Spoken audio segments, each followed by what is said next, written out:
Ini ya, artinya Nabi di sini itu mengajarkan kawin cerai, berarti dihalalkan kalau sudah cerai bisa kembali lagi. Tapi di sini adalah kata Tuhan di sini itu mencemarkan negeri itu. Ya. Ayat 2. Layangkanlah matamu ke bukit-bukit gundul dan lihatlah, di manakah engkau tidak pernah ditiduri? Di pinggir-pinggir jalan engkau duduk menantikan kekasih, seperti seorang seperti seorang Arab di padang gurun.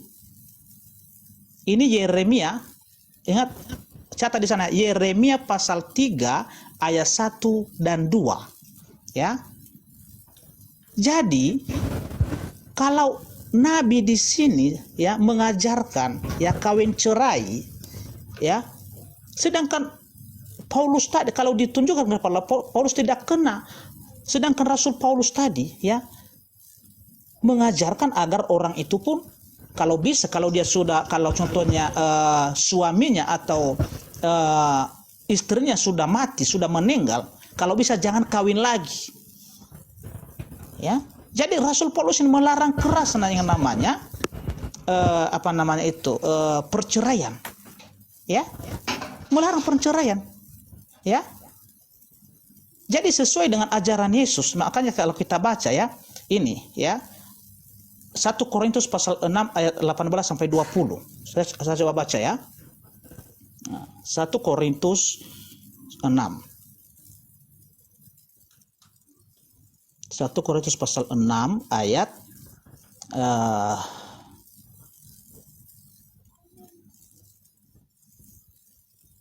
ayat 7, pasal 1 Korintus pasal 7 ayat 10, pasal 7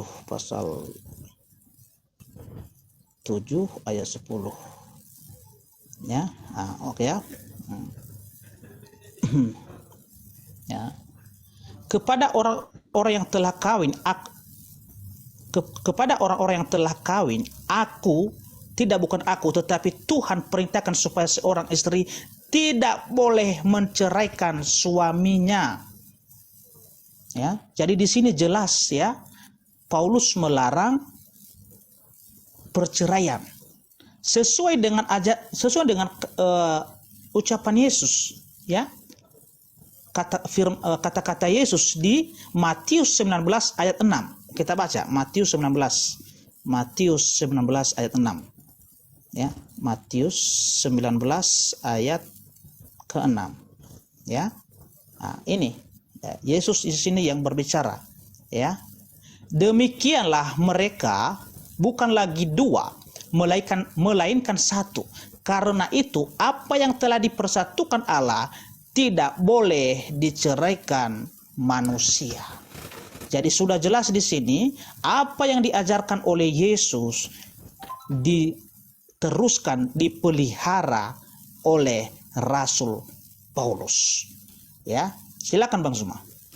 Oke, satu-satunya agama yang mengajarkan kemudian tentang kesucian terkait dengan hukum laki perempuan itu hanya di Islam.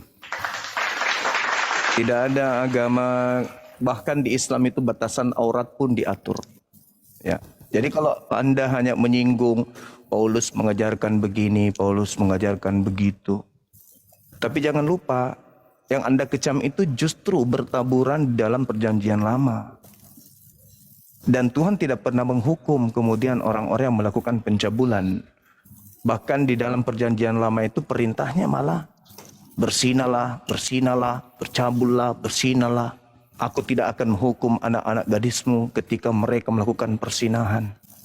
Jadi itu enggak jadikan sebagai dasar pijakan membahas tentang nabi palsu. Itu hanya Anda mencari-cari jalan untuk menuduh Nabi Muhammad, tapi tidak akan pernah sampai ke sana. Kenapa? Daud mengintip orang mandi, istrinya orang.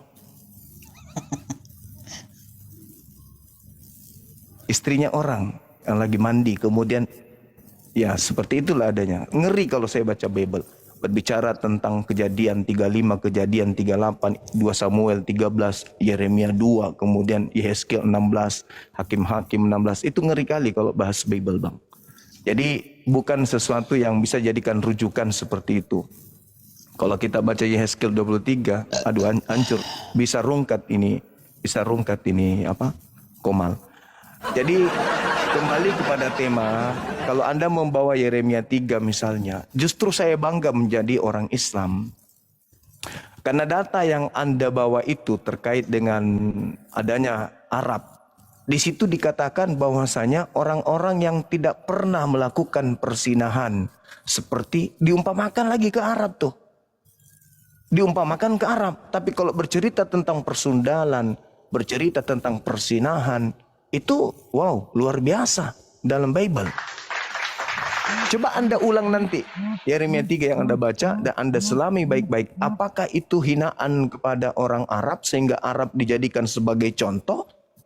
Apakah kemudian ada cerita orang Arab melakukan hal-hal seperti itu? Atau yang melakukan persundalan sampai ada cerita bapak ditidurkan kemudian anaknya gonta-ganti memperkosa bapaknya? Itu enggak ada dari bangsa Arab yang melakukan hal-hal seperti itu yang tidak senonoh. Justru kalau kita melihat di mana di dalam Bible ada persundalan, persinahan yang dilakukan oleh orang Arab, enggak ada. Justru orang Arab sebagai contoh di situ yang tidak melakukan kemaksiatan. Lalu kemudian kembali kepada tema kita terkait dengan ucapan Yesus. Jangan mengunggulkan Paulus dulu, ucapan Yesus dulu yang Anda uraikan, Anda selesaikan. Waspadalah kepada kalian akan datangnya seorang penyesat yang datang kepadamu memakai namaku dan berkata akulah Kristus. Dia akan menyesatkan banyak orang. Itu dulu. Siapa yang datang kepada murid Yesus yang awal mula? Apakah Nabi Muhammad atau beliau adalah Paulus? Kita terang-terangan aja karena tujuan diskusi ini adalah untuk ya tentu menjatuhkan orang, menjatuhkan agama lawan diskusi. Maka enggak usah malu, sampaikan aja Nabi Muhammad begini, enggak usah malu. Saya pun akan menyangga itu. Tetapi saya pun punya hak mengatakan bahwa itu adalah Paulus. Penistaan nanti Bang, penistaan nanti. Enggak ada penistaan selama yang kita sampaikan itu adalah kebenaran. Contoh, ketika Yesus berkata, waspadalah kepada nabi-nabi palsu yang datang kepadamu. Itu nasihat Yesus kepada Bani Israel. Nah, siapa yang datang kepada murid Yesus? Yang dinasihati oleh Yesus ini? Apakah Nabi Muhammad atau Paulus? Kan Paulus. Dari buahnya kamu mengenal mereka. Jadi orang Yahudi murid Yesus mengenal nabi palsu itu dari buahnya. Maka semisal orang Yahudi murid-murid Yesus punya teropong, dia akan meneropong nih. Siapa di antara orang-orang di luar kita nih yang kemudian memanggil Tuhan kita, guru kita sebagai Tuhan. Lalu bernubuat, bermujizat pakai nama guru kita. Ditengok, oh ternyata Kristen. Dari mana Kristen ini kemudian mendapat pengajaran? Yang dari nabinya, Paulus. Dari Nabi Paulus lah kalian ini mendapatkan pengajaran. Pengajaran yang mengakibatkan kalian masuk terjerat ke dalam poin tanda-tanda nabi palsu dari buah. Ingat Bang. Jangan gelisah begitu Bang Zuma. Saya nggak gelisah Bang. Jangan gelisah lah. Coba Anda baca kemudian di dalam ketawa dulu lah. Di dalam Matius 5 itu, Matius 7 itu nomor 15 sampai nomor 23 itu. Anda lihat di sana. Baru. Anda lihat di situ. Oke, silakan dari buahnya kamu dapat melihat dia kan? Dari buahnya. Apa buahnya? Buah dari nabi palsu ini apa? Memanggil Yesus Tuhan. Bisa langsung tiktokan aja Pak Depi, Bang Zuma, silakan. Memanggil Yesus Tuhan, bernubuat, mengusir setan, bermukjizat. Nah, pertanyaan saya, buah-buah nabi palsu ini ada di mana, Bang? Silakan.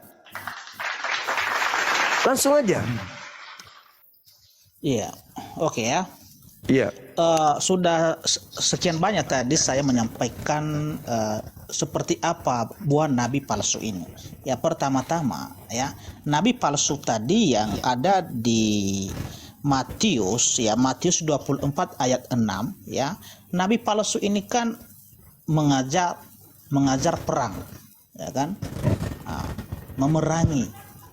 Memerangi siapapun, menyiksa orang ya. nabi palsu di sini juga ya. Kalau kita baca di Yeremia 23 ayat 15, saya bacakan Bang ya, Yeremia 23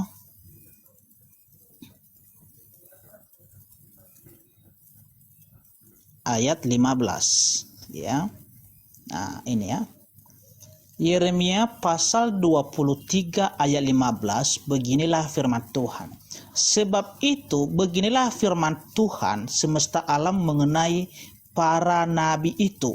Sesungguhnya aku akan memberi mereka makan ipuh dan minum racun. Ya. Sebab daripada Nabi Yerusalem telah meluas kefasikan ke seluruh negeri. Ya, jadi nabi palsu di sini Bang Zuma sudah dikasih tahu di sini bahwa nabi palsu di sini dikasih ipu dan minum racun. Ya. Nabi dari Yerusalem kan? Terserah mau dari mana, pokoknya di sini Nabi dari Yerusalem itu.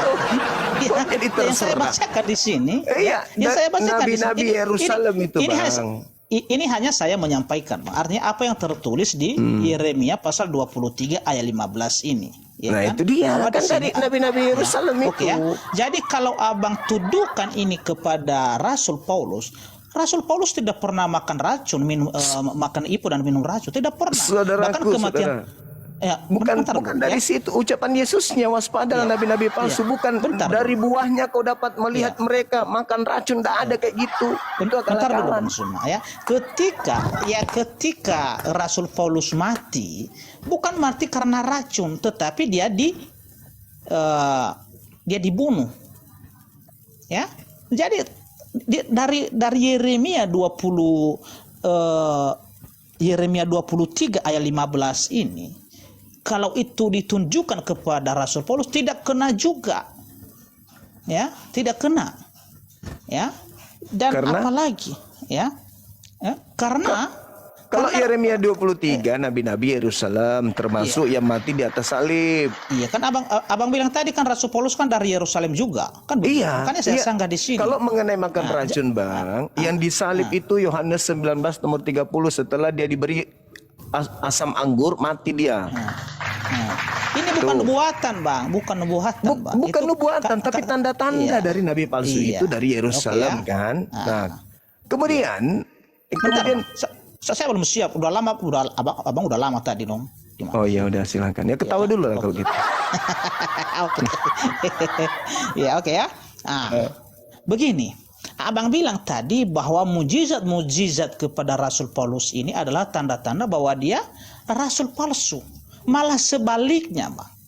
Ya, kalau semua nabi dari Israel itu, ya, dan di luar dari Israel, mulai dari Nabi Henokh, ya, Nabi Nuh, Abraham, ya, sampai ke Yusuf, ya, Musa, ya, dan juga siapa lagi itu?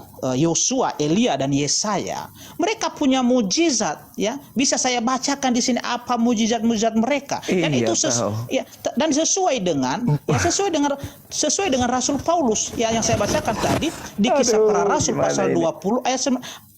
20 ayat 9 sampai 12. Begitu juga dengan rasul-rasul yang lain, mereka membangkitkan orang mati seperti yang dilakukan oleh Rasul murid Paulus. Yesus yang datang kepadamu, bukan yang Yeremia, Henokh itu nggak datang ke murid Yesus. Jadi bentar dulu Bang Zuma ya, soal mujizat yang saya sampaikan ini. Iya, Kalau datang. soal mujizat ya, sama mujizat ya, Rasul Paulus di sini artinya bermakna, ada maknanya bagi orang, bagi manusia.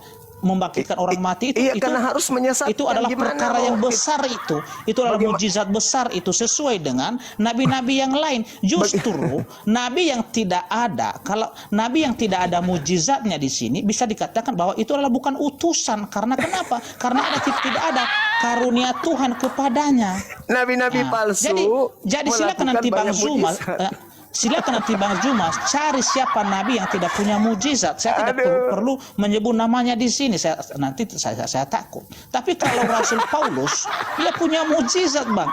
Dia sudah menggenapi.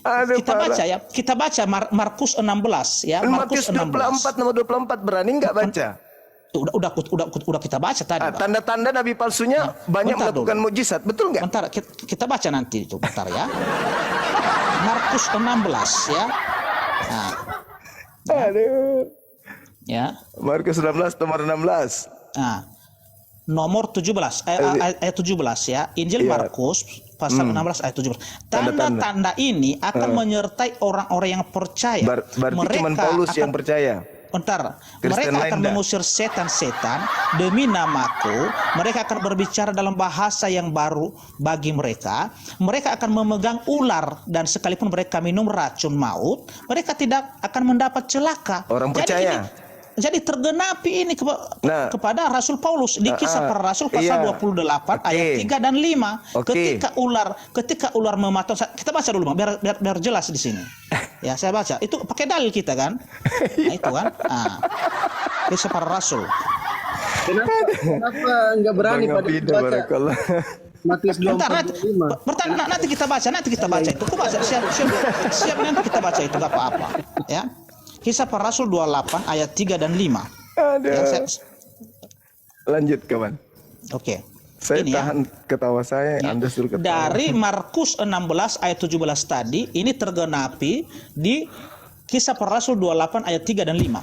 Ketika Paulus memungut seberkas ranti-ranti dan meletakkan di atas api, keluarlah seekor ular beludak karena panasnya api itu, lalu menggigit tangannya. Ketika orang-orang itu melihat ular itu terpaut pada tangan Paulus, mereka berkata seorang kepada yang lain, orang ini sudah pasti seorang pembunuh, sebab meskipun ia telah luput dari laut, ia tidak dibiarkan hidup oleh Dewi Keadilan.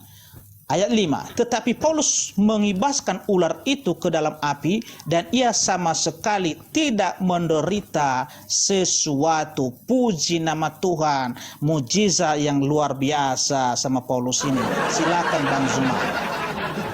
Iya, jadi kalau kita melihat dari Markus 16 itu Bang, Markus 16 itu hanya berakhir di data nomor 8.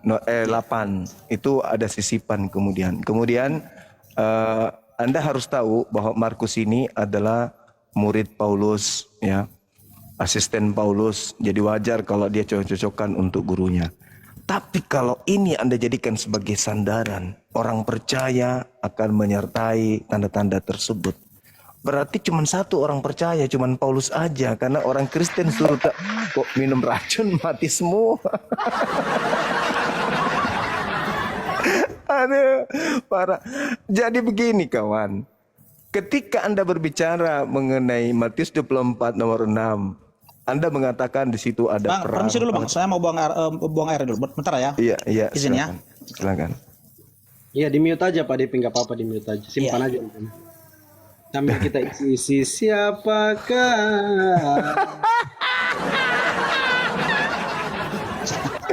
Mati balik. Kok cepat kali pipisnya? Bentar dulu Bang Zuma. Pipis Saya tutup kamera ini. Saya tutup kamera ini. Bentar dulu. Aduh, saudara Depi. Aku takut loh, karena Bang Zuma tadi narasi Pak Depi melakukan mujizat. Banyak mujizatnya. Ih, kayak kena kali. Aduh, saudara Depi inilah. Masya Allah. Jadi teman-teman, kalau kita lihat di dalam Kisah Para Rasul 3 ya, dikatakan begini. Bukankah di dalam kitab Tauratmu dikatakan seorang nabi akan diutus yang sama seperti Musa? Barang siapa yang tidak mendengarkan nabi tersebut akan dibunuh, akan dilenyapkan dari umat kita. Jadi nabi yang sama seperti Musa itu memang dinubuatkan jago perang. Kemudian terkait dengan nabi yang sama seperti Musa juga diuraikan di dalam Ulangan 18 nomor 18. Jadi nggak lari ke situ. Malah kalau jago perang itu ya harus Harus Yesaya 33 nomor 2 itu harus tergenapi. Hukum Tuhan yang menyala-nyala itu harus menghanguskan semua hukum jahiliyah yang ada di atas muka bumi. Maka sang pembawanya harus satria, bukan yang letoi, bukan yang dibunuh. Seorang nabi yang datang sama seperti Musa itu harus tangan kanannya menghapuskan semua hukum-hukum jahiliyah di depannya. Maka dia harus kuat, dia harus sakti, bukan yang malah dibunuh, ditombak di atas salib sama tentara Romawi. Allahu Akbar. Bang Zuma, Masya jangan lupa ya Matius 24 tadi itu keren itu. Aduh, ngeri. Iya. Sebab Mesias palsu dan nabi-nabi palsu akan datang melakukan banyak mujizat. Sekiranya mungkin bisa menyesatkan orang pilihan juga.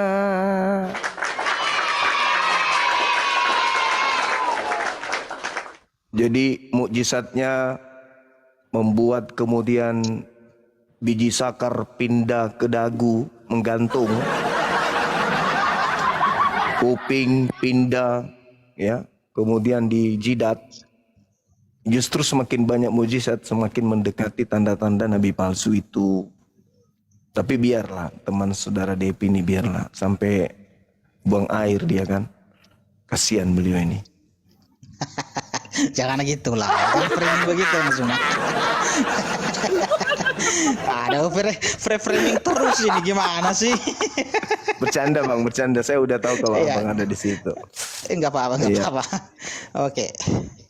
Ya Silakan, karena Bang. kan tidak mungkin pipisnya 3 liter kan. Iya jadi gitu. Kembali kita membahas tentang nabi palsu. Iya. Tanda nabi palsu itu dari buahnya bang. Kita lihat. Saya sih, kenapa saya terjun di dunia apologet bang? Harusnya saya konsentrasi aja jadi bintang film. Ngajar kungfu. Tapi karena saya melihat saudara-saudara Kristen ini butuh bantuan untuk dicerahkan. Karena kalau kita mengharapkan pastor pendeta untuk mencerahkan jemaat, itu sama halnya dia memiskinkan diri gitu loh bang. Iya, di situ dikatakan bahwa tanda-tanda dari buahnya. Buah itu kan adalah pengajaran. Dari buahnya kau dapat mengenal dia. Nah, terkait dengan yang Anda sebutkan tadi, Matius 24 nomor 6, akan terjadi perang, kemudian nabi palsu memerangi dan menyiksa. Anda bisa baca di dalam Lukas 21 nomor 8. Waspadalah kepada penyesat yang datang kepadamu dengan memakai namaku. Siapa yang datang kepada murid Yesus dengan memakai nama Yesus, dia akan menyesatkan orang. Janganlah kamu percaya. Tapi di data nomor 12-nya dikatakan, namun sebelum penyesat itu bereaksi, dia terlebih dahulu menangkap kamu, menyiksa kamu, menyesa kamu, memasukkan kamu di rumah-rumah ibadat, dan kemudian memenjarakan kamu dan menghadapkan kamu kepada raja-raja. Nah, siapa pelaku penyiksaan terhadap murid-murid Yesus? Itulah penyesatnya, itulah nabi palsunya. Baca Lukas 21 nomor 8 sampai nomor 12 bang. Dan kalau Anda mengatakan ada peperangan, memang betul. Masa itu ada peperangan. Bagaimana ketika ajaran Paulus itu terjadi, diterima oleh orang-orang Roma, terjadi penindasan. Orang Roma datang menghancurkan kemudian bait suci, menghancurkan kemudian orang-orang Yahudi. Anda baca di buku 2 MKB. Anda lihat di situ buku Katolik, bagaimana mereka membunuh orang-orang yang membaca Taurat. Siapapun yang ditemukan membaca Taurat itu dibunuh oleh mereka. Siapa pelakunya? Imperium Romawi bang. Setelah itu dilantiklah si rasul ini menjadi rasul. Dilantiklah Kristus yang datang kepada Paulus ini, dia Tuhan. Jadi memang sebelum kata Yesus terjadi peperangan dulu. Baru kemudian nabi palsu itu dilantik. Sebelumnya belum. Nah, nabi palsu ini dari buahnya kata Yesus kamu dapat lihat dia. Memanggil aku Tuhan, bernubuat, mengusir setan dan bermukjizat. Nah, pertanyaan saya yang kedua kalinya. Siapa yang mendapatkan tanda buah ini? Apakah umatnya Nabi Muhammad atau umatnya Paulus? Itu loh Bang pertanyaan saya. Oke. Ini pertanyaan Bang Zuma ini jelas itu di Matius 24 ya. Matius 7. Oh, Matius 7. Iya. Tapi Matius 7 nomor 15 sampai nomor 23. Coba Abang. Tapi udah aku jawab tadi itu, Bang. Coba Anda ulang lagi Matius 7 nomor 15 sampai nomor 23. Oke. Nah, dibaca. Iya. Matius 7 ayat berapa? 15 sampai 23. Oke, 15 ya.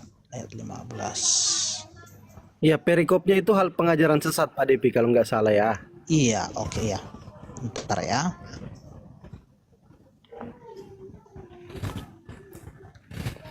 Aku cinta.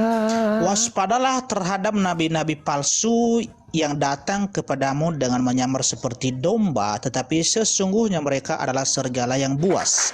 Dari buahnya lah kamu akan mengenal mereka. Dapatkah orang memetik buah anggur dari semak duri atau buah ara dari rumput duri? Demikianlah setiap pohon yang baik menghasilkan buah yang baik, sedangkan pohon yang tidak baik menghasilkan buah yang tidak baik.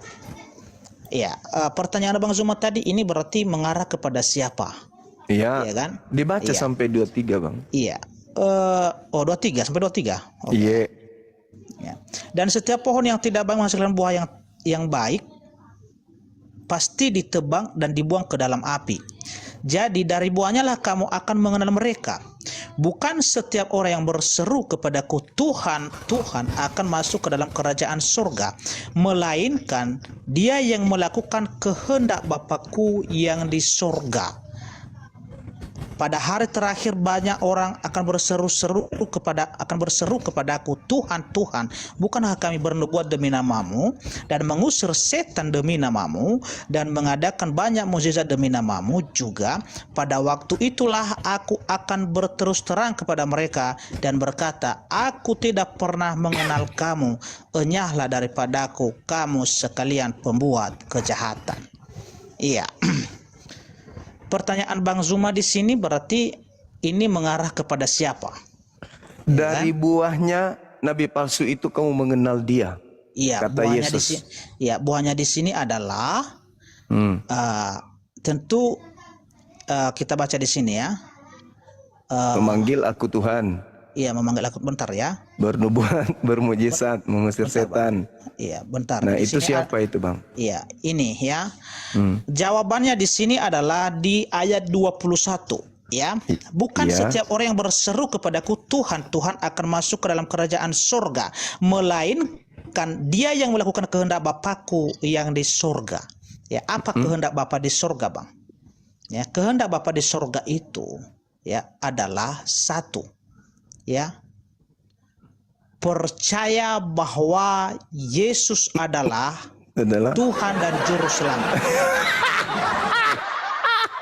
Iya. Itulah kehendak Bapa. Kehendak Bapa itu. Itulah kehendak Bapa. Kehendak Bapa itu perjanjian lama. Bentar, Bang. Bentar, Bang. Dari buahnya. Iya, bentar, Bang. Pada hari terakhir Iya, banyak memanggil aku Tuhan, Iya, bernubuat, bentar. mengusir Ya. setan, bermujizat. Apakah Rasul Paulus telah melakukan kehendak Bapa? Jelas sudah melakukan kehendak Bapa di sini. Dari Apa buahnya, apa itu? Ya, kehendak bentar, Bapa? Bang. Ya. Ah. Bentar, Bang. Ya. Nanti saya Apa bertanya nanti. Soalnya udah berapa jam kita mulai belum saya bertanya. Oke ya? Ya. Oke ya? Iya. Iya ya. Jadi ini dari buahnya. Oke. Karena Bang Zuma mengarahkan kepada Rasul Paulus ini, tentu kalau dari buah Rasul Paulus tidak ada sama sekali yang bertentangan dengan kehendak Bapa. Memanggil Yesus Tuhan. Iya, dia memang memanggil, tetapi di sini adalah yang apa? Apa ya? Maksud dari ayat ini adalah ya, orang yang memanggil nama Tuhan Yesus tetapi tidak melakukan perintahnya. Tetapi Rasul Paulus ya, dia memang memanggil nama Tuhan Yesus tapi dia melakukan. Ya dia melakukan perintah Tuhan Yesus. Dia percaya ya bahwa ya Yesus ya, yang Mesias itu, yang anak Allah itu benar-benar sudah disalibkan, sudah mati dan bangkit dari antara orang mati. Saudara. Ya, itulah kehendak Bapa itu, ya, agar semua orang yang percaya dalam nama Yesus ya tidak binasa melainkan beroleh hidup yang kekal. Ya, itu di Yohanes 3 ayat 16. Bagaimana Ya, itulah kehendak Bapa itu, ya. Dan setelah artinya setelah percaya kepada Dia yang Mesias, yang anak Allah ini, yaitu Yesus Kristus, berarti harus kita itu berbuat baik, harus ada buah-buah kasih tadi seperti yang ditulis oleh Rasul Paulus di Galatia 5 ayat 22. Lalu jadi tidak ada di sini yang bertentangan ya dengan ajaran Paulus, tidak ada, Bang Zuma. Iya, oke. Lalu yang menggenapi pengikutnya memanggil Yesus Tuhan, bernubuat, mengusir setan, bermujizat itu yang mana? Siapa kalau bukan Paulus? Ini belum terjadi, Bang Zuma. Ya? Ini belum terjadi, ya. Ini belum terjadi ya, makanya di Yohanes Matius 24 itu ya, itu kan menubuatkan ya tanda-tanda kedatangan Mesias palsu. Jadi bukan begitu. Oke, berarti saudara, Yesus berpesan kepada orang yang ada di depannya nih. Ini saya berbicara dengan saudara Devi. Saudara Devi waspada kepada bom-bom karena dia bisa menelan manusia. Artinya dia akan datang. Ketika saya kata Bang Devi, kenapa sama Bang Bom? Kenapa sama Pak Bom? Dia akan datang kepadamu. Menurut saudara, Pak Bom Bom itu datang kepada siapa? Ketika saya mengatakan kepada saudara, Bom Bom akan datang kepadamu, itu datang kepada siapa Bom Bomnya? Bentar Bang, saya nggak. Kenapa layar saya? Hilang semua apanya? Apa itu? Apa namanya itu? Penonton sih di sini nggak ada lagi, hilang semua. Jaringan kali. Dari penonton kita. Enggak, apa namanya? Takut diusir. Bukan gitu. Kenapa bisa nih ya? Bentar dulu. Ya silakan terus. Lanjut. Ketika saya mengatakan saudara waspadalah, akan datang Pak Bom Bom kepadamu dengan mengaku sebagai perempuan, padahal dia adalah seorang laki-laki yang buas. Menurut pemahaman saudara Depi, Pak Bom Bom ini datang kepada siapa? Ya datang kepada saya. Ya, berarti nabi palsu tadi ketika Yesus berbicara datang kepadamu, datang kepada siapa? Bukan datang ini, Bang. Menyebut di sini ya, menyebut atau memanggil namaku. Berseru-seru kepadaku. Nomor 15-nya coba. Mana? Nomor 15-nya. Nomor 15 ya. Iya. Waspadalah terhadap nabi-nabi palsu yang akan datang kepadamu dengan menyamar seperti domba. Ya, silakan Bang. Saya jawab ya. Jadi datang kepada siapa, Bang? Oke, saya jawab ya. Nabi palsunya datang kepada siapa? Oke, saya jawab ya. Iya. Nabi ya, palsunya memang datang kepada orang Kristen ya. Iya. Oke. Iya. Iya, saya jawab ya. Oh, jangan gitu dong. Masa datang? dengarkan jawaban saya kan begitu. Biar Oke, udah ya. Oke, saya jawab. Ya, saya jawab ya. Oke, saya jawab ya. Iya, Gini silakan. ya. Iya. Rasul Paulus memang dia yang paling terdepan untuk memberitakan kebenaran Injil ini atau kabar baik ini. Ya. Tetapi inilah kehendak Bapa itu. Itulah kehendak Bapa agar semua manusia yang percaya dalam nama Tuhan Yesus ini peroleh keselamatan. Nah, tapi Rasul Paulus sudah melakukan itu, jadi tidak kena kepada Rasul Paulus kalau Bang Zuma mengarahkan ke Rasul Paulus ayat ini. Karena kenapa? Ya, seperti yang Abang Zuma sampaikan tadi, ya Bang Zuma singgung soal peperangan, ya. Iya. Memang kalau di sejarah telah terjadi peperangan pada saat itu, tetapi ya apakah Rasul Paulus sudah ikut pada peperangan itu? Tentu tidak. Ya, apakah Rasul Paulus setelah pertobatannya dia mau menyiksa orang? Tidak mungkin, tidak. Apakah Rasul Paulus setelah dia bertobat dia haus dengan harta? Tidak, tetapi nabi palsu yang tertulis di sini adalah haus dengan harta. Tidak ada. Ya, itu Tidak ya, ada di situ. itu Bang, Di mana? ya, Di mana? di 2 Petrus itu. 2 Iya, Petrus. kita sedang membahas ucapan Yesus, Bang. Ya. Di Petrus itu bukan ucapan Yesus. Ini Yesusnya yang mengatakan, waspadalah kepada nabi palsu yang datang kepadamu dengan memakai namaku dengan nyamar seperti domba, padahal dia adalah serigala yang buas. Itu kalau Bang Zuma arahkan kepada Rasul Paulus tidak kena, karena kenapa? Ya, semua ajaran Rasul Paulus tadi sesuai dengan ajaran Yesus dan juga ajaran rasul-rasul yang lain. Ya, Aduh, saudaraku inilah. Ya. Yang datang kepada murid Yesus kan di dalam Lukas 21 nomor 8. Waspadalah kepada penyesat yang datang kepadamu dengan memakai namaku dan berkata, akulah dia. Waktunya sudah dekat, jangan kamu percaya. Nomor 12-nya, namun sebelum itu terjadi, terlebih dahulu kamu dianiaya, ditangkap, dipenjara, disesa, dimasukkan ke rumah-rumah ibadah, dihadapkan kepada raja-raja. Nah, pelakunya itu siapa? Yang melakukan itu kepada murid Yesus siapa? Siapa, Bang? nggak ada di situ yang melakukan. Iya. Siapa Begini, yang Bang Zuma, menganiaya murid Yesus? Kalau Bang Zuma mengarahkan kepada Rasul Paulus, ya memang saya akui sebelum Rasul Paulus bertobat, yang memang itulah makanya kalau kita baca di Kisah Para Rasul pasal 9 itu, ya kita baca ya biar jelas di sana ya. Iya. Oke, kita baca Kisah Para Rasul 9, Kisah Para Rasul 9. Iya, Dari ayat 1. Iya, kena lagi nih. Sementara itu berkobar-kobar hati Saulus untuk mengancam dan membunuh murid-murid Tuhan. Ia menghadap imam besar dan meminta surat kuasa daripadanya untuk dibawa kepada majelis-majelis Yahudi di Damsyik, supaya jika ia menemukan laki-laki atau perempuan yang mengikuti jalan Tuhan, ia menangkap mereka dan membawa mereka ke Yerusalem. Dalam perjalanannya, dengarkan Bang, dalam perjalanannya ke Damsyik, ketika ia sudah dekat kota itu, tiba-tiba cahaya memancar dari langit mengelilingi dia. Ia rebah ke tanah dan kedengaranlah olehnya suatu suara yang berkata kepadanya, Saulus, Saulus, mengapakah engkau menganiaya aku? Jawab Saulus, siapakah engkau Tuhan? Katanya, akulah Yesus yang kau aniaya itu. Tetapi bangunlah dan pergilah dalam kota, di sana akan dikatakan kepadamu apa yang harus kau perbuat. Maka termangu-mangulah teman-temannya seperjalanan, karena mereka memang mendengar suara itu, tetapi tidak melihat seorang pun juga.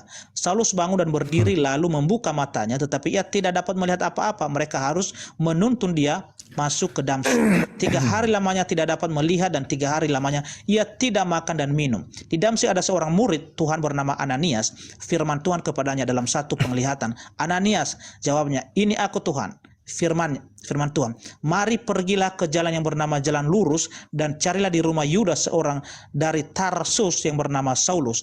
Ia sekarang berdoa.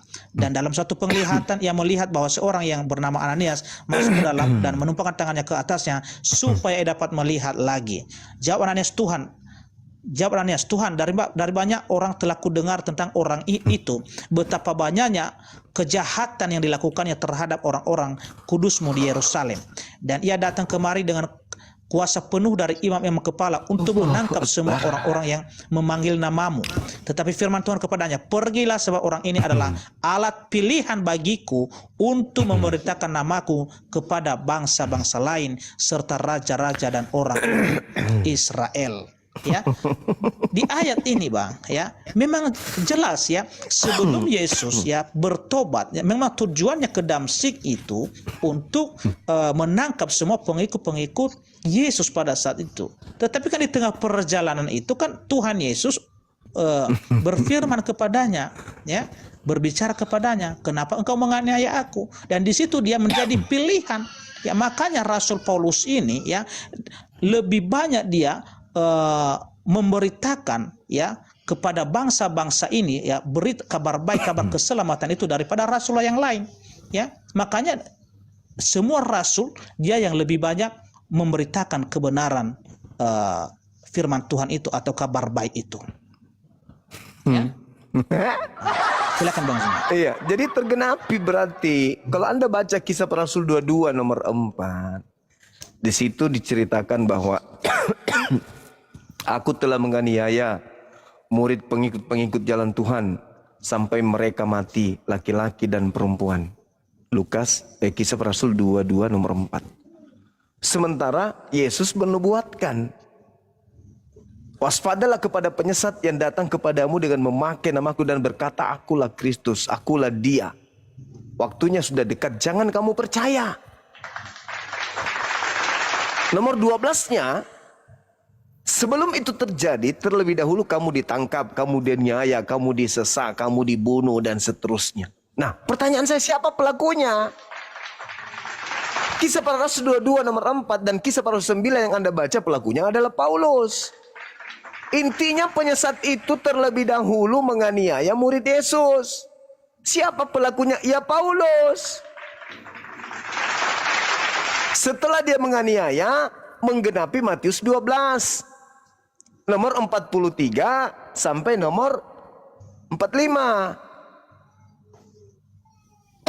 Di data Matius 12 nomor 45 di situ ada orang Farisi yang disebut angkatan jahat, Bang. Dia kemudian bertobat. Habis dia bertobat, iblisnya keluar. Setelah iblis itu keluar, Bang, iblis itu mengajak 7 iblis lain untuk masuk ke orang Farisi yang bertobat tadi. Sehingga kelakuannya sebelum dia bertobat dan setelah dia bertobat malah jauh lebih jahat daripada sebelum dia bertobat. Dan itu terjadi kepada angkatan jahat yang adalah seangkatan Yesus. Angkatan jahat diberikan tanda, yaitu bangkit pada hari ketiga. Nah, si jahat yang sudah kerasukan 8 iblis dalam tubuhnya ini, itu kemudian mengaku angkatan jahat dan mengaku orang Farisi. Pertanyaan saya kepada saudara, siapa yang dinubuatkan Yesus di dalam Matius 43 sampai 45 tersebut? Matius 12 nomor 43 sampai 45. 12 nomor. Ketawa dulu dong. Oke, ya.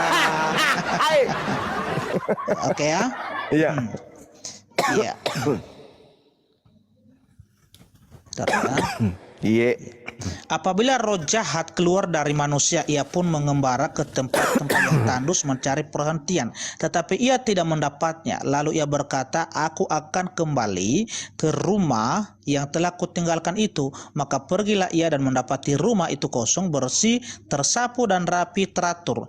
Lalu ia keluar dan mengajak 7 roh lain yang lebih jahat daripadanya, dan mereka masuk dan berdiam di situ. Maka akhirnya keadaan orang itu lebih buruk daripada keadaannya semula. Demikian juga akan berlaku atas angkatan yang jahat ini. Oke ya. Pertanyaan saya, siapa orang Farisi, angkatan jahat sesama Yesus yang pernah bertaubat, tapi setelahnya jauh lebih jahat daripada itu, dan dalam dirinya ada iblis? Tidak ada di sini. Tidak ada disebutkan. Ini adalah ya. Ini Bang, ini perumpamaan. Bukan perumpamaan. Ini perumpamaan, Bang. Ya makanya itu baca orang ya, bertobat, orang bertobat tadi. Ya, kemudian makanya baca semua di sini, Bang. Artinya satu pasal ini ya. Ya satu pasal ini pertama-tama ya, perikop pertama, murid-murid memetik gandum pada hari Sabat. Ya. Perikop kedua, Yesus menyembuhkan orang pada hari Sabat. Ya. Perikop ketiga, Yesus hamba Tuhan. Ya. Perikop keempat, Yesus dan Beelzebul. Yang kelima, yang kelima, tanda Yunus. Keenam, ya. Keenam ini ya, kembalinya roh jahat. Ya, jadi begini ya, Yesus ini ya memberitahukan ya, artinya bagaimana orang ini ya, ini diarahkan kepada orang-orang Angkatan jahat. Farisi ini sebenarnya. Angkatan jahat. Kepada Paulus orang orang Farisi gak, Bang? Farisi, Bang. Ya, Paulus orang kepada Farisi. orang Farisi. Paulus Ya, orang kalau, Farisi. kalau Paulus, iya orang Farisi Paulus. Bagus. Kemudian Yesus bentar, Bang. mengatakan, Yesus Enggak, apa dulu? gantian kita bertanya sekarang, Bang. Udah sekian Sedikit banyak lagi, bertanya sedikit masalah. lagi. Sedikit lagi. Silakan, oke. Di dalam Matius 12 itu jelas sekali bahwasanya orang itu bertobat, lalu iblis keluar, lalu iblis tersebut mengajak iblis yang lain masuk ke dalam tubuhnya. Ini oknum kan? Iya. Nah, Bukan ke dalam tubuh, ke dalam rumah ini, Bang Zuma. rumah itu badannya, tubuhnya. Coba Baca baik-baik itu, Bang Ya, Zuma. silakan. Ulang lagi baca. Ya. Lalu ia berkata, aku akan kembali ke rumah yang telah kutinggalkan itu. Nah, iblisnya berkata, ayat iblisnya kan? 44 ya. Iblis ini berkata, lalu ia berkata, aku akan kembali ke rumah yang telah kutinggalkan itu. Maka pergilah ia dan mendapat rumah itu kosong, bersih dan tersapu dan rapi teratur. Lalu ia keluar dan mengajak 7 roh lain yang lebih jahat daripadanya, dan mereka masuk dan berdiam di situ. Ya, di rumah itu mereka berdiam, bukan di dalam manusia, di rumah. Rumah Ya. itu maksudnya itu orang yang bertobat Makanya akhirnya keadaan orang itu lebih buruk daripada keadaan semula. Artinya orang ini lebih kacau mereka di dalam keluarga itu. Bukan Ya. begitu maksudnya. Oh, ini kalau rumah itu bukan hanya kepada satu orang ini, Bang. Jasadnya orang itu. Seisi rumah itu yang dikatakan di sini adalah yang lebih buruk lagi. Seisi rumah, bukan hanya satu orang ini. Kalau kata rumah ini itu seisi rumah. Oke, sekarang orang dalam rumah itu bisa nggak kacau kalau tidak dirasuki setan? Gimana? Kalau nggak dirasuki setan, tidak dipengaruhi setan, bisa nggak kacau? Tidak bisa. Orang itu harus dirasuki sama setan kan? Iya. Nah, coba Anda baca 2 Korintus 12 nomor 7. Jangan dulu lah. Ganti kita bertanya. Masa bertanya terus? Masalahnya di situ Paulus mengaku bahwa ada iblis di dalam dirinya. Nanti saya bertanya dulu. Dari tadi Paulus mengaku bahwasanya dalam dirinya itu ada iblis. Enggak, saya mau bertanya dulu. Bentar ya, kita gantian. Ya, silakan. Ya. Oke ya. Yeremia 23 ya. Yeremia pasal 23 ayat 15 ini tentang nabi yang diberi yang makan ipu dan minum racun, Bang. Ya. Menurut Bang Zuma, siapa nabi ini? Itu nabi-nabi Yerusalem. Baca nomor 14-nya. Enggak disebutkan, namanya nubuat. Nah, salah satunya mungkin. Apakah ada nabi-nabi di luar dari Israel yang pernah minum racun? Ini jangan lari ke sana, jangan keluar karena ini Enggak, Yerusalem, Nabi Yerusalem. Kenapa lari keluar? Ya, saya bertanya, Bang, apakah menurut Bang Zuma ya, artinya baik di dalam kalangan orang Israel atau di luar Israel, Anda mau memframing itu, Anda mau memframing. Adakah nabi yang minum racun seperti ini, Bang? Enggak. Kalau Nabi Muhammad pernah diracun, tapi yang meracunnya bukan Tuhannya Yahudi, yang meracunnya adalah seorang wanita bernama Zainab. Tetapi Tuhan saya, Nabi saya kemudian justru memperlihatkan mukjizatnya.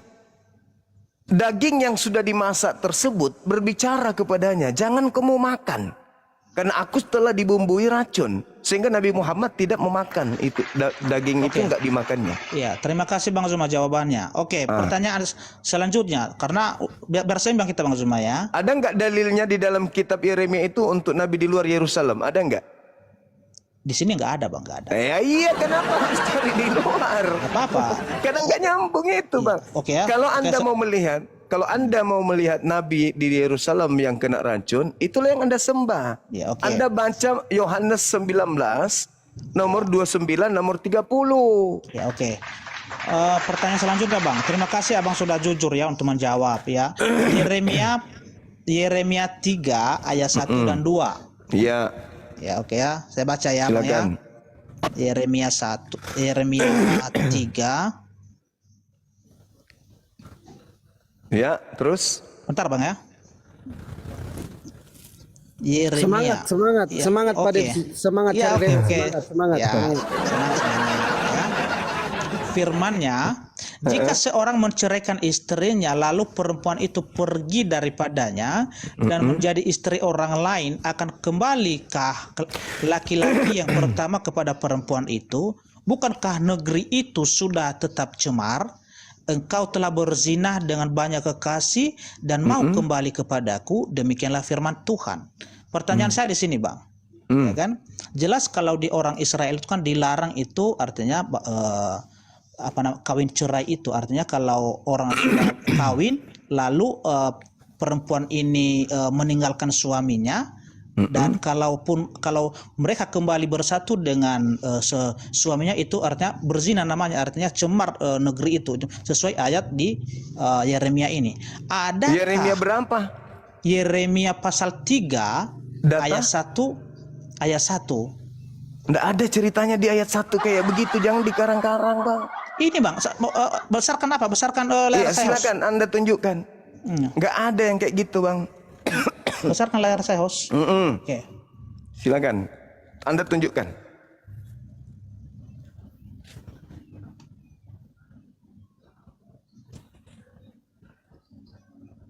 Ini ya. Iya. Ya, ini ya. Firman-Nya, jika seseorang menceraikan istrinya, lalu perempuan itu pergi daripadanya dan menjadi Yeremia istri 3 kan? Iya. Hah?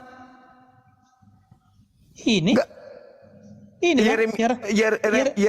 Yeremia 3. Iya, Yeremia pasal Oke. 3. Oke, silakan. Nah, ini ya. Jika seseorang menceraikan istrinya, lalu perempuan itu pergi daripadanya dan menjadi istri orang lain, ya, akan kembali laki-laki yang pertama kepada perempuan itu. Bukankah negeri itu sudah tetap cemar? Engkau telah berzinah dengan banyak kekasih dan mau kembali kepadaku. Demikian firman Tuhan. Ya, pertanyaan saya, Bang. Ya, adakah ya yang mengajarkan, ya, baik dalam kalangan Israel dan di luar Israel, menghalalkan, ya, artinya kawin cerai ini, Bang Zuma? Kalau di Islam tidak ada dihalalkan itu menceraikan istri lalu kemudian untuk mencari suami, habis itu balik lagi ke kita, itu nggak ada kaidah itu, seperti itu nggak ada. Oh, nggak ada ya? Nggak ada. Kaidah di Islam itu nggak ada. Artinya yang Anda baca di Yeremia 3 ini itu bukan berbicara mengenai tanda nabi palsu. Anda hanya mengada-ngada di situ. Itu bukan tanda nabi palsu, itu pengajaran tentang memudahkannya kemudian zina. Dan itu berbicara mengenai persinahan. Kalau di Islam, Bang, orang menikah itu bukan zina. Yang disebut zina itu adalah mereka tidak menikah. Kalau selama orang itu menikah, maka tidak disebut berzina. Ya, kalau contohnya ini kan kejadiannya kan seperti ini kan, ada seorang suami istri kan gini, kan itu cerita di sini. Seorang suami istri lalu ya, artinya mereka ini sudah sah untuk suami istri, kan begitu. Lalu perempuan ini pergi daripada laki-laki ini, ya, dan menjadi istri orang lain. Ya, lalu kembali lagi dia kepada laki-laki ini. Iya kan? Nah, jadi terus di sini dijelaskan, bukankah negeri itu sudah tetap cemar? Engkau telah berzina dengan banyak kekasih dan mau kembali kepadaku. Iya. Maksudnya bukan karena jadi di sini, karena ya, dia kembali, bukan karena dia kembali, justru dia bertanya, negeri itu sudah tercemar. Kenapa kau ingin kembali kepadaku? Bukan dia gara-gara menikahinya kembali lantas dikatakan tercemar, enggak. Oke, kita baca baik-baik, Bang ya. Iya, silakan Anda baca baik-baik. Silakan. Ya. Kita ulangi ya. Ya. Jika seseorang menceraikan Istrinya, lalu perempuan itu pergi daripadanya dan menjadi istri orang lain, koma. Akan kembalikah laki-laki yang pertama kepada perempuan itu? Itu tanda tanya. Nah, bukankah negeri itu sudah tetap cemar? Itu Bang. Iya, orang Kak, jadi pengertiannya begini. Kalau seorang perempuan ini kembali kepada laki-lakinya tadi atau istrinya kembali kepada suaminya tadi, itu tidak boleh di sini berzina. Ya memang nggak boleh, itu berzina namanya. Oh iya ya. Anda punya istri, Anda ceraikan, lalu dia kawin sama orang lain, lalu pulang ke Anda, itu nggak boleh, itu berzina namanya. Nggak bisa. Oke, Itu haram. Bang Zuma, coba kita kembali ke tema ya, karena ini sudah melebar ini. Karena itu bukan berbicara mengenai nabi palsu, Bang. Anda hanya ingin mencari. Bukan berbicara untuk luar, nabi di luar, karena ada penjelasannya juga dalam Bible. Itu hanya untuk di dalam Yerusalem, Pak Pendeta. Ya, itu berbicara mengenai zaman Yosia, Nabi Yosia. Saya tahu itu, saya paham itu, udah pernah saya bahas sampai di akar-akarnya itu, Bang. Ya, kembali lagi, silakan Bang Zuma lagi. Kembali lagi ke topik yang tadi belum terjawab. Ya, itu tadi tanda-tanda nabi palsu itu. Dia menyamar seperti domba, padahal dia adalah serigala. Saya ingin membaca sebuah data kepada saudara. Di dalam kitab saudara, di dalam 1 Korintus 9 nomor 19 nomor 19 20 21. Di situ dikatakan begini. 20-nya begini. Demikianlah kepada orang Yahudi aku menjadi seperti orang Yahudi. Ya. Kemudian supaya aku memenangkan orang Yahudi. Bagi orang yang hidup di bawah hukum Taurat, aku hidup seperti orang yang hidup di bawah hukum Taurat. Meskipun saya tidak hidup di bawah hukum Taurat, supaya aku banyak memenangkan orang yang hidup di bawah hukum Taurat. Bagi orang yang tidak hidup di bawah hukum Taurat, aku menjadi seperti orang yang tidak hidup di bawah hukum Taurat. Sekalipun tidak hidup di bawah hukum Taurat, karena dalam hidupku di bawah hukum Taurat Kristus. Pertanyaan saya kepada saudara, kalau ada orang yang mengaku kepada orang Yahudi ngaku Yahudi, kepada penganut Taurat mengaku Taurat meskipun dia tidak menganut Taurat, kepada orang yang tidak mengaku Taurat dia ikut-ikutan menjadi pengaku tidak ikut Taurat, itu menyamar atau tidak? Menyamar. Jadi siapa yang masuk kepada orang-orang Yahudi nyamar-nyamar seperti orang penganut Taurat, padahal dia mengaku, padahal sesungguhnya aku tidak taat kepada hukum Taurat. Itu siapa itu, Bang? Yang menulis 1 Korintus 9 itu siapa?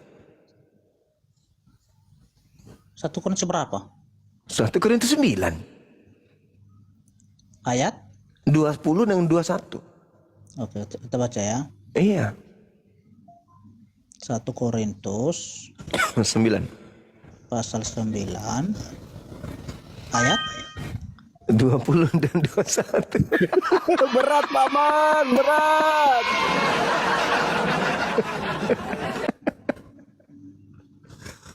Ya.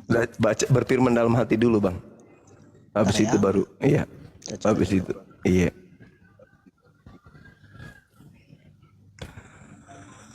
Demikianlah bagi orang Yahudi aku menjadi seperti orang Yahudi supaya aku memenangkan orang-orang Yahudi. Bagi orang-orang yang hidup di bawah hukum Taurat aku menjadi seperti orang yang hidup di bawah hukum Taurat, sekalipun aku sendiri tidak hidup di bawah hukum Taurat, supaya aku dapat memenangkan mereka dan saya ulangi, supaya aku dapat memenangkan mereka yang hidup di bawah hukum Taurat. Nomor 21. Apa pertanyaannya situ, Bang? Nomor 21. 21. Bagi orang-orang yang tidak hidup di bawah hukum Taurat,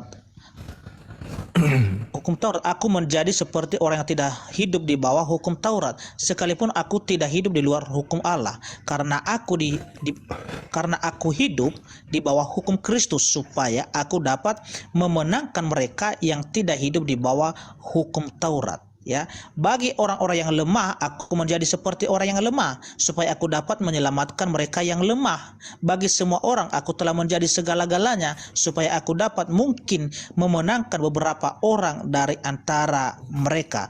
Segala sesuatu ini aku lakukan karena Injil, supaya aku mendapat bagian dalamnya.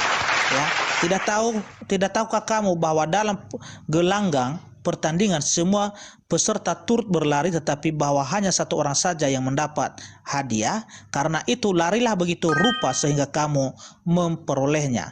Tiap-tiap orang yang turut mengambil bagian dalam pertandingan menguasai dirinya dalam segala hal. Mereka berbuat demikian untuk memperoleh suatu mahkota yang fana, tetapi kita untuk memperoleh suatu mahkota yang abadi. Pertanyaan Ya, saya, tipikal seperti ini, nyamar-nyamar seperti itu ketika dia menyamar seperti seperti orang Yahudi dan menyamar sebagai orang yang taat kepada hukum Taurat, padahal dia tidak taat kepada hukum Taurat. Menurut saudara, itu apa namanya? Serigala nyamar domba atau bukan? Begini Bang, saya jelaskan ya. Iya, silakan. Iya, seru ini, seru ini. Iya. Kenapa Rasul Paulus melakukan nyamar hal seperti ini? domba? Ya, sudah jelas tadi tujuannya agar dia memenangkan jiwa-jiwa orang itu, untuk memperoleh keselamatan mahkota. Jadi dia nyamar itu. seperti domba kan? Ya, itu tujuannya. Jadi begini Bang. Tahu. Saya jelaskan ya. Contoh, ya kan? Iya. Contoh, ya kan, setiap suku, setiap daerah itu kan beda-beda budayanya beda-beda, hukum adat, ya kan? Jadi kalau Rasul Paulus ya tidak menyesuaikan diri di sana, ya, dengan budaya, dengan hukum-hukum daerah tersebut atau suku tersebut, tentu orang itu menolak dia. Jadi supaya orang ini menerima dia, tentu dia harus menyesuaikan diri dulu di sana. Itulah pengertian dari ayat ini, agar dia memenangkan nanti orang-orang itu. Iya. Jadi dia nyamar seperti domba kan? Iya. Nubuat Yesus apa tadi? Oh, jangan disamakan di situ, Bang. Iya. Oke, gantian kita bertanya ya. Oke ya. Iya. Gantian kita bertanya ya. Aduh, parah ini. Bentar Bang Zuma, gantian kita bertanya ya. Parah. Oke. Gantian bertanya lah. Silakan.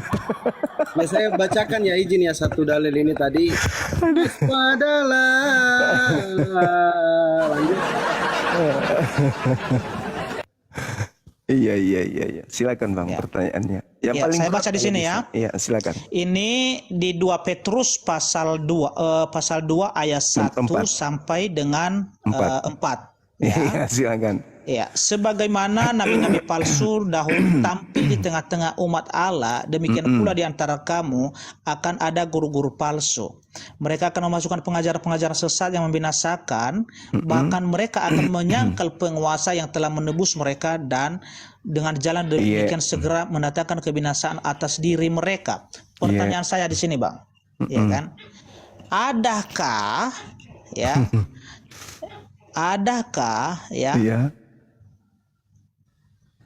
onde-onde? Jangan gitulah. Janganlah ya. Ini kan. Adakah nabi yang menolak kematian, kebangkitan Yesus itu? Sini. Ada enggak, Bang? Saudara, izinkan saya tertawa sejenak. Iya. Allahu Akbar. Inilah bahayanya kalau minim ilmu. Silakan Bang Zuma, silakan jawab. Iya, baik. Karena ini judulnya nabi dan guru-guru palsu. Iya, baik. Iya. Ada beberapa item yang Anda harus pahami dari 2 Petrus 2 ini. Karena ini juga pernah saya ajarkan beberapa calon mu'alaf dan alhamdulillah berhasil. Yang pertama di 2 Petrus 2 ini, Abang, itu bercerita tentang orang-orang yang disurati oleh Petrus. Demikian juga di antara kamu akan ada guru-guru palsu. Kamu di situ siapa? Jauh aja Bang Zuma. Iya, kamu di situ siapa? Ya, siapa nabi palsu di sini? Siapa Iya, nabi palsu ini? kita harus tentukan ya, dulu yang- kamu itu siapa. ya, siapa nabi palsu yang menyangkal Yesus itu sebagai penguasa Salah, dan juga salah, sebagai salah. penebus. Bukan begitu, bukan Ini begitu. saya bacakan ya, Nanti ketabu bahkan ini mereka bahkan mereka akan menyangkal penguasa yang telah menebus mereka. Iya. Ya, Oke, sudah. bahkan mereka menyangkal Sudah. penguasa yang telah menebus mereka. Oke, udah ya. Nah, Nah, silakan, kata Bang. kamu di situ siapa, Bang? Itu dulu. Demikian juga di tengah-tengah kamu akan ada guru-guru palsu. Kamu di situ siapa? Ya orang Kristen. Berarti di tengah-tengah orang Kristen ada guru-guru palsu. Ya masuklah guru-guru palsu ini, nabi palsu ini masuk untuk menyangkal penguasa yang menebus itu. Memasukkan pengajaran-pengajaran sesat. Iya, memasukkan pengajaran sesat. Iya. Berarti dia adalah guru di tengah-tengah Kristen. Nabi palsu bukan hanya guru. Iya, berarti Nabi ini mengajarkan pengajaran sesat, memasukkan pengajaran-pengajaran sesat yang membinasakan. Iya. Betul? Oke. Hmm. Berarti di tengah-tengah Kristen ya, Iya. yang hidup pada zaman itu ya. Bukan hanya pada zaman itu, Kamu- ini sampai kapan ini terjadi ini Bang Zuma? Ini kamu jangan Ya. membias kemana-mana. Oke, Enggak. sekarang Enggak. saya jawab. Ini kan Sekarang judul jawab. perikopnya udah jelas nabi-nabi dan guru-guru yang palsu. Iya, betul. 2 Petrus ini dia mengunci dirinya sendiri. Sekarang begini. Jawab aja Bang Zuma, jawab aja. Saya Siapakah sudah kira-kira? menjawab. Saya akan menjawab. Siapakah nabi? Iya, nabi iya. yang menyangkal Yesus Oke. sebagai penguasa dan juga penebus? Oke, baik. Hmm. Saya akan menjawab setelah saya mendapatkan data dari saudara. Yang pertama, kamu di situ Anda mengatakan orang Kristen. Di tengah-tengah orang Kristen itu akan muncul pengajar-pengajar palsu di mana orang itu mengajarkan, memasukkan ajaran-ajaran sesat di tengah-tengah orang Kristen itu. Oke? Bukan di luar Kristen, dan itu di zaman itu juga. Nah, endingnya di mana? Ketika Anda mencoba untuk melakukan penipuan dengan mengatakan menyangkal Yesus, padahal di situ tidak ada kata Yesus. Dia hanya mengatakan menyangkal penguasa yang telah menebus mereka. Siapa penebus itu? Penguasa orang Kristen siapa Bang Zuma? Penguasa, menyangkal penguasa Tuhan. Penguasa ya Tuhan orang Kristen siapa? Tuhan. Tuhan orang Kristen siapa? Oke, Anda mengatakan Yesus. Oke. Yang Saya menebus yang menebus Hmm. orang Kristen siapa? Anda mengatakan Yesus. Tapi Anda keliru. Silakan sekarang Anda buka Yesaya 63 nomor 9. Jangan lari ke situ. Ini Jangan lari surat ke situ. Petrus. Ini Yang surat kita bahas Petrus. ini yang kita bahas ini adalah Sabar. surat Petrus. Anda Surat memberikan Petrus insight. bukan Iya, Petrus bukan, orang Yahudi. bukan kepada Yesaya. Petrus orang Yahudi. Ya Yahudi. Oke, berarti harus merujuk kepada kitabnya Petrus. Sekarang kalau Anda membaca Yesaya 63 nomor 9, bukan duta, bukan utusan. Yesus duta enggak? Gimana? Yesus utusan enggak? Ya dia utusan. Bukan utusan, tetapi aku sendirilah yang menyelamatkan mereka. Aku sendirilah yang menebus mereka. Aku, bukan Yesus. Jadi saudara, ketika Anda membaca Kisah Para Rasul 2 nomor 22, Israel harus dengar. Host, gedein sedikit lah layar ini biar agak besar kita semua. Dengar. Lanjut. Anda baca di dalam Lukas Kisah Para Rasul 2 nomor 22. Apa yang diterangkan di sana? Orang Israel harus tahu yang kumaksud adalah Yesus Kristus yang telah ditentukan untuk menjadi seorang perantara. Kenapa melebar kemana-mana Bang Zuma? Tunggu Ini sabar dulu. pertanyaan Supaya saya tadi saya meluruskan. pertanyaan saya Saya meluruskan, saudara. siapa Saya nabi yang meluruskan. menyangkal penguasa dan penebus? Siapa nabi itu? Paulus, yang dimaksud di situ Paulus. Oh, nggak ada Paulus, bahkan Paulus Makanya mengajarkan. izinkan saya berbicara. Kan Anda bertanya, berarti sesi saya menjawab kan? Iya. Nanti Anda sanggah.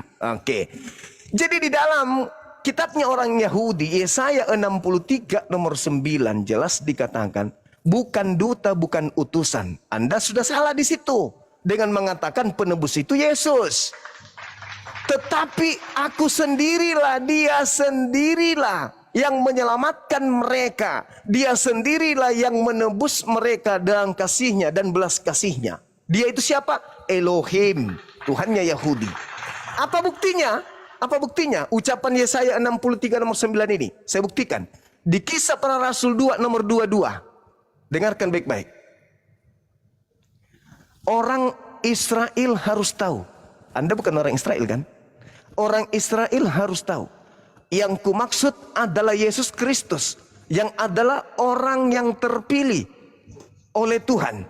Yang ditentukan oleh Tuhan. Untuk melakukan mukjizat. Tanda-tanda. Kekuatan. Yang dilakukan oleh Elohim melalui perantaraan Yesus. Seperti yang engkau tahu. Jadi yang penebus di dalam 2 Petrus 2 itu bukan Yesus, tapi Elohim. Contoh, Bang ya, contoh. Saya kasih contoh. Keluaran Matius 26 ayat 27 ya. Yohanes 1 ayat 18 Bang Zuma, Yohanes 1 ayat 29 ya, Yohanes 3 ayat 16. Di situ Yesus yang menjadi penebus. Oke. Ya. Oke, silakan. Tapi izinkan saya bertanya boleh? Oh, janganlah, jawab dulu pertanyaan saya. Belum. Oke, saya akan menjawab, tapi saya minta data dari Anda supaya saya jelaskan. Ya. Keluaran 29. Silakan jawab dulu. Siapakah Iya, nabi? Siapa nabi yang menyangkal penguasa satu-satunya nabi yang bernama Yesus dan satu-satunya nabi? Enggak. Anda menipu, Anda sudah enggak sehat diskusi. Sekarang begini. Keluaran 29 nomor 14. Ambillah sapi itu, dagingnya, kulitnya, taiknya, bakarlah di luar kemah. Itulah korban penebus. Gak ada kaitannya di situ, Bang Zuma. Jangan menjawab pertanyaan saya. Jangan melebar kemana-mana. Sabar dulu. Itulah korban penebus salah. Yang menebus orang Yahudi di situ siapa? Kutanya dulu. Kenapa melebar kemana-mana ini? Yang menebus orang Gimana Yahudi. Ini, Hos? Ya Saudara, biar diselesaikan dulu. Jangan tegang dulu. Jangan takut. Ditanggapi Pak Depi. Keluaran 29 nomor 14. Ambillah tai sapi itu, bakarlah, itulah korban penebus dosamu. Pertanyaan saya, di dalam Keluaran 29 nomor 14 itu siapa penebus dosa di situ? Elohim, biar cepat. Elohim. Yang kita bahas di sini, Bang Zuma, surat Petrus, bukan perjanjian lama. Saya ingin meluruskan mindset cara berpikir Anda dengan mengatakan Yesus sebagai penebus. Ya, saya buktikan nanti ayatnya, saya buktikan Yesus sebagai penebus. Saya juga buktikan bahwa Yesus bukan penebus. Keluaran 29 nomor 14, ambillah tai sapi itu, bakarlah, itulah korban penebus dosa. Kok lari kemana-mana ini? Ya sudah, kalau gitu kita berhenti diskusinya. Iya. Berarti nggak bisa menjawab kan? Bukan nggak bisa menjawab, bukan nggak bisa menjawab, kawan. Saya bertanya sama saudara. Keluaran 29 nomor 14, tai sapi di situ penebus dosa. Pertanyaan saya, apakah tai sapi yang menebus dosa? Enggak. Ya ada itu. Di situ dikatakan ambillah sapi itu, lembu itu. Yang saya tanyakan ini iman kami orang Kristen, bukan orang Yahudi, Bang Zuma. Sabar. Ini kan yang kita bahas 2 Petrus ini, 2 Petrus pasal 2, bukan perjanjian lama. Kalau Anda mengambil Yesus sebagai penebus, maka saya juga mengatakan Yesus dan tai sapi satu level. Kenapa takut menjawab ini? Kenapa takut? Loh, saya sudah menjawab loh. Anda ingin menipu saya. Anda ingin menipu saya dengan mengatakan penebus itu Yesus. Oke, saya bacakan ya. Sabar dulu. Saya ingin tahu dari Anda dulu. Di dalam Keluaran 29 nomor 14, di situ dikatakan ambillah tai sapi itu, bakarlah, itulah korban penebus dosa. Ya sudah, Anda turun kalau gitu. Anda turun. Karena udah keluar dari tema. Anda penipu. Anda turun. Sip, babami. Setan Anda itu. Penipu Anda itu. Karena saya sudah permalukan. Kalau Anda mengatakan 2 Petrus 2 di situ, Yesus sebagai penebus, berarti Anda juga harus mengakui tai sapi juga adalah penebus. Karena dalilnya jelas di dalam Keluaran 29 nomor 14. Ambillah sapi itu, bakarlah tainya, bakarlah kulitnya, bakarlah dagingnya di luar kemah. Itulah korban penebus dosa. Pertanyaan saya kepada si tolol tadi itu, si bodoh, apakah sapi di sana, tai sapi di sana penebus dosa? Bukan katanya.